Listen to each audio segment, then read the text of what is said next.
It is granted only to the heart that abounds with integrity, trust, generosity, and love to realize true prosperity. The heart that is not possessed of these qualities cannot know prosperity, for prosperity, like happiness, is not an outward possession but an inward realization.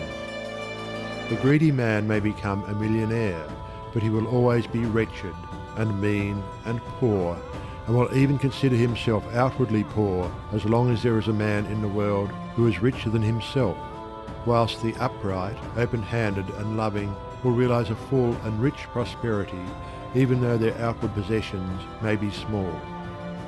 He is poor who is dissatisfied. He is rich who is contented with what he has, and he is richer who is generous with what he has. When we contemplate the fact that the universe is abounding in all good things, material as well as spiritual, and compare it with man's blind eagerness to secure a few gold coins or a few acres of dirt, it is then that we realize how dark and ignorant selfishness is. It is then that we know that self-seeking is self-destruction. Nature gives all without reservation and loses nothing. Man, grasping all, loses everything. If you would realize true prosperity, do not settle down, as many have done, into the belief that if you do right, everything will go wrong. Do not allow the word competition to shake your faith in the supremacy of righteousness. I care not what men may say about the laws of competition, for do I not know the unchangeable law, which shall one day put them all to rout, and which puts them to rout even now in the heart and life of the righteous man? And knowing this law, I can contemplate all dishonesty with undisturbed repose, for I know where certain destruction awaits it. Under all circumstances do that which you believe to be right, and trust the law. Trust the divine power that is immanent in the universe, and it will never desert you, and you will always be protected. By such a trust, all your losses will be converted into gains, and all curses which threaten will be transmuted into blessings.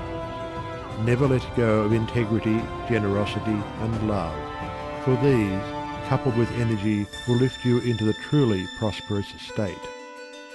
Do not believe the world when it tells you that you must always attend to number one first, and to others afterwards. To do this is not to think of others at all, but only of one's own comforts. To those who practice this, the day will come when they will be deserted by all, and when they cry out in their loneliness and anguish, there will be no one to hear and help them. To consider oneself before all others is to cramp and warp and hinder every noble and divine impulse. Let your soul expand, let your heart reach out to others in loving and generous warmth, and great and lasting will be your joy, and all prosperity will come to you. Those who have wandered from the highway of righteousness guard themselves against competition. Those who always pursue the right need not trouble about such defence. This is no empty statement. There are men today who, by the power of integrity and faith, have defied all competition, and who, without swerving in the least from their methods when competed with, have risen steadily into prosperity, whilst those who tried to undermine them have fallen back defeated. To possess those inward qualities which constitute goodness is to be armoured against all the powers of evil, and to be doubly protected in every time of trial. And to build oneself up in those qualities is to build up a success which cannot be shaken, and to enter into a prosperity which will endure forever.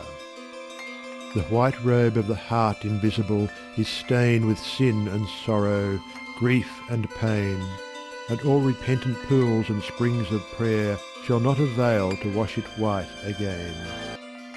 While in the path of ignorance I walk, the stains of error will not cease to cling. Defilements mark the crooked path of self, where anguish lurks and disappointments sting. Knowledge and wisdom only can avail to purify and make my garment clean, for therein lie love's waters. Therein rests peace undisturbed, eternal, and serene. Sin and repentance is the path of pain.